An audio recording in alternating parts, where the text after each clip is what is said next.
Doctor గారు, నా పేరు మహేష్. వయసు 35 సంవత్సరాలు. నాకేదైనా తిన్న వెంటనే పుల్లటి తేన్పులు వస్తున్నాయి. మసాలా ఫుడ్ తిన్నప్పుడు గొంతులో మంటగా అనిపిస్తుంది. నాకెందుకు ఇలా అవుతుంది? ఈ సమస్యకు కారణాలు ఏమై ఉంటాయి? ఈ సమస్యకు చికిత్స గురించి తెలియచేయండి అని అడుగుతున్నారు. ఈ ప్రశ్నకు డాక్టర్ గారి సమాధానం ఇప్పుడు తెలుసుకుందాం. ఇప్పుడు మీరు అడిగిన క్వశ్చన్కి చాలా మందికి ఇదే ప్రాబ్లమ్స్ ఉంటాయండి.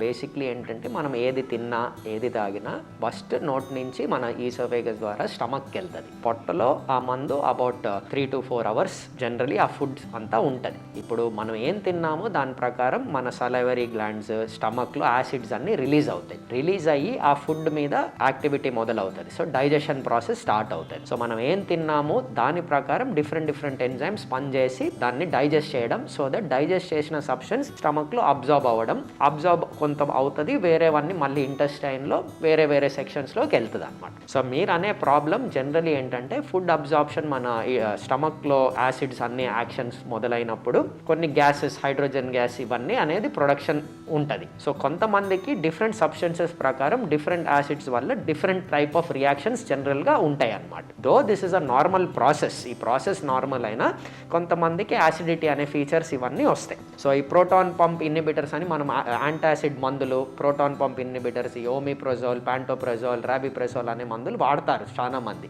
ఈ మందు ఫంక్షన్ ఏంటంటే ఆ యాసిడ్ ప్రొడక్షన్ని తగ్గేయడం. సో మీకు వచ్చే ఈ తేపులు అనే బర్బ్స్ అనేది ఏం లేదండి, జస్ట్ ప్రొడక్షన్ ఎంజైమ్ ఫుడ్ మీద ఎంజైమ్స్ యాక్ట్ చేసినప్పుడు డిగ్రేడేషన్ ప్రాసెస్ అంత అబ్జార్ప్షన్ ప్రాసెస్ మొదలైనప్పుడు ఈ ఫంక్షన్స్ ఇట్లా ఈ ప్రొడక్షన్ హైడ్రోజన్ అయాన్ ప్రొడక్షన్ ఇవన్నీ ఉన్నప్పుడు మీకు అట్లా తేపుల్లాగా గ్యాస్ లాగా వస్తుంది. సో జనరలీ ఏంటంటే సోషల్గా బయట మనం తింటున్నప్పుడు అట్లా వస్తే మీకు ఆ సోషల్ సెట్టింగ్లో మీకు ఆ బర్బ్స్ అనేది తేపులు వస్తే మీకు బాగుండవు కాబట్టి జనరల్గా భయం. బట్ అదర్వైజ్ ఆ గ్యాస్ అనేది బయటకు రావాలి. సో వచ్చేస్తుంటేనే మనకి బాడీలో కంఫర్ట్ ఉంటుంది, లేకపోతే అన్ఈజినెస్, అబ్డామినల్ డిస్కంఫర్ట్ ఇవన్నీ ఉంటాయి. సో దాంతో భయపడటానికి ఏం లేదండి. జనరలీ అది వస్తుంది అంటే ప్రొడక్షన్ ఆఫ్ ద గ్యాసెస్ ఇవన్నీ యాసిడిటీ ఎక్కువ అవుతుంది కాబట్టి మీరేం తింటున్నారు, ఏ టైంలో తింటున్నారు, తినేసి ఇమీడియట్గా పడుకుంటున్నారా అని చూడాలి. సో ఫుడ్ ఏదైనా ఇన్ మోడరేషన్.